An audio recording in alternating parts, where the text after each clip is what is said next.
కూలీల కొరత యంత్రాల వాడకాన్ని తప్పనిసరి చేసింది. ముఖ్యంగా వరి సాగు చేసే ప్రాంతాల్లో అందరికీ ఒకేసారి కూలీల అవసరం ఏర్పడడంతో సమస్య మరింత జటిలమవుతోంది. దీన్ని అధిగమించేందుకు వరి కోసేందుకు పలు రకాల యంత్రాలు వాడుకలోకి వచ్చాయి. అయితే భారీ యంత్రాలతో గంటల కాలంలోనే వరి కోసి నూర్చి ధాన్యాన్ని రాశిగా పోస్తున్నా దానివల్ల గడ్డి కొరత తలెత్తుతోంది. అదే చిన్న రీపర్లతో కోత చేస్తే గడ్డి సమస్య కూడా లేకుండా ఉంటుంది. దీంతో గుంటూరు జిల్లాలో రైతులు ఈ చిన్న వరి కోత యంత్రాలకు మొగ్గుతున్నారు.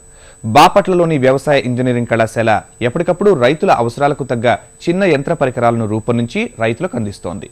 రైతుల ఆదరణ పొందుతున్న రీపర్ కూడా ఇక్కడ రూపొందించింది. గుంటూరు జిల్లాలో మాగాణుల్లో కోతలు మొదలయ్యాయి. వాతావరణ పరిస్థితులు అనుకూలమైన చోట్ల సాగుదారులు పంట దిగుబడిని ఇంటికి చేర్చే దిశగా చర్యలు ప్రారంభించారు. వరికోత పనులు ఊపందుకోవడంతో కూలీల కొరత ఎక్కువైంది. దీన్ని అధిగమించేందుకు బాపట్ల నియోజకవర్గం పరిధిలోని అనేక గ్రామాల్లో ఇప్పుడు ఈ చిన్న వరికోత యంత్రాలు తమ సత్తా చాటుతున్నాయి.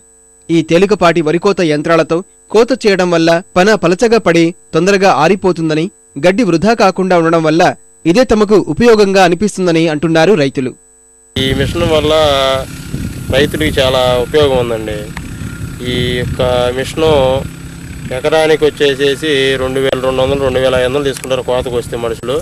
ఇది 1500 1300 పని అయిపోయింది. ఓది కూడా బాగా శుభ్రంగా ఆరిద్ది. రైతుకి ఎట్లాంటి ఇబ్బంది ఉండదు.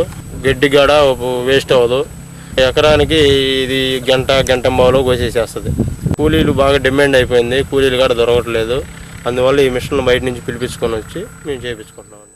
బాపట్ల నియోజకవర్గం పరిధిలో గత 2 ఏళ్ల నుంచి ఈ యంత్రాల వినియోగం పెరిగింది. వీటి ఖరీదు సైతం ₹1,00,000 లోపు ఉంటుంది. వ్యవసాయ ప్రదర్శనలో ఈ తరహా పరికరాలను చూసిన రైతులు వాటిని కొనుగోలు చేస్తూ ఇతర రైతులకు సైతం అందుబాటులోకి తెస్తున్నారు. ఒక మనిషి గంట నుంచి పావు గంటలో 1 ఎకరా కోత పని పూర్తి చేస్తుండటంతో రైతుకు వెసులుబాటుగానే ఉంది. ప్రధానంగా చిన్న సన్నకారు రైతులకు ఈ రీపర్ ఎంతో లాభిస్తోంది. ఇది ఒక సుమారు బరువు 1 గంట 50 కేజీలు ఉండిద్ది. ఇది ఒక గంటకు వచ్చి 1 ఎకరం కోసిద్ది. డీజిల్ వచ్చి 1 ఎకరానికి 1 లీటర్ పడుతుంది. నేడు సంవత్సరం సుమారు 30 ఎకరం కోసామండి. ఈ సంవత్సరం ఒక 70 నుంచి 80 దాకా కోసాము. ఇంకా కోస్తున్నాము, కవ్వలేదు. పిల్లపల్లి మండలంలో నుంచి సబ్సిడీ ద్వారా తీసుకున్నామండి.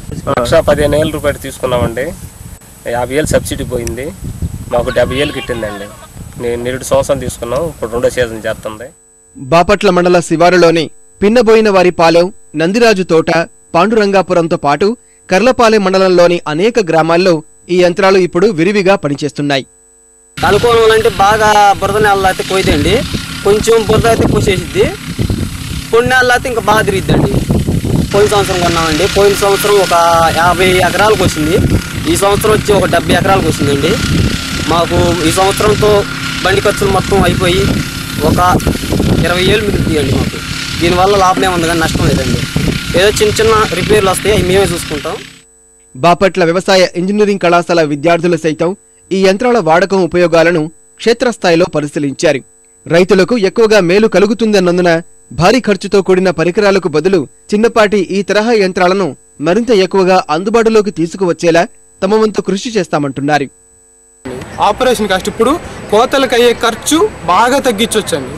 ఇంకో విషయం ఏంటంటే మనం చేయాలనుకున్న పని టైంకి అయిపోతుంది. ఎవరి మీద డిపెండ్ అవ్వాల్సిన లేదు. రైతు లోకానికి అంతటికీ బాగా లాభదాయకంగా ఉంటుంది. కోసిన తర్వాత ఫార్మర్స్ రైతులు కోస్తే మాత్రం ఒక దగ్గర కుప్పలు పడుతూ ఉంటాయి. దీని ద్వారా ఇది పలిచగా చల్లుకుంటూ ఒక వేలో పలిచగా చల్లుకుంటూ పనులు లెక్క చల్లుకుంటూ వెళ్తుంది. దీని ద్వారా త్వరగా ఆదిపోవడానికి కూడా త్వరగా ఛాన్సెస్ ఉంటుంది. అయితే రైతులు దీంతో కోసిన తర్వాత 3-4 రోజులలో మండే కట్టుకోవచ్చు. తేమ శాతం 22% ఉన్నప్పుడు కనుక దీన్ని కోస్తే పంట పడిపోయే అవకాశాలు కూడా చాలా తక్కువ ఉంటాయి. అలాగే కుప్పలు వేసినప్పుడు తక్కువ టైంలో అది ఆరిపోవడం వల్ల మీరు త్వరగా మార్కెట్కి తరలించవచ్చు. దానివల్ల మీకు మంచి ధర అది లాభిస్తుంది. కాబట్టి రైతులందరూ దీన్ని వాడాలని మా వ్యవసాయ ఇంజనీరింగ్ కళాశాల తరపున మేము సూచిస్తున్నాము. యాంత్రీకరణకు ప్రభుత్వం పెద్ద ఎత్తున ప్రోత్సాహకాలను అందిస్తోంది. రైతులను గ్రూపులుగా ఏర్పాటు చేసి వాటికి ఎక్కువ మొత్తం సబ్సిడీలు అందజేస్తున్నట్లు వ్యవసాయ శాఖ ప్రకటించింది. భారీ యంత్రాలంటే పెద్ద రైతులు తప్ప సన్న చిన్నకారు రైతులు ముందుకొచ్చే అవకాశాలు తక్కువగా ఉన్నాయి. అలాగే బృందాలుగా ఏర్పడిన చోట్ల యంత్రాలు మంజూరు చేస్తుండడం కొంత సమయంతో కూడుకున్న వ్యవహారంగా ఉంటోంది. ఈ తరుణంలో ఎక్కువ మంది చిన్నకారు, సన్నకారు రైతులకు ప్రయోజనం కలిగించే ఈ తరహా యంత్రాల తయారీ, వినియోగాన్ని ప్రోత్సహిస్తే బహుళ ప్రయోజనంగా ఉంటుందనే అభిప్రాయం వ్యక్తమవుతోంది.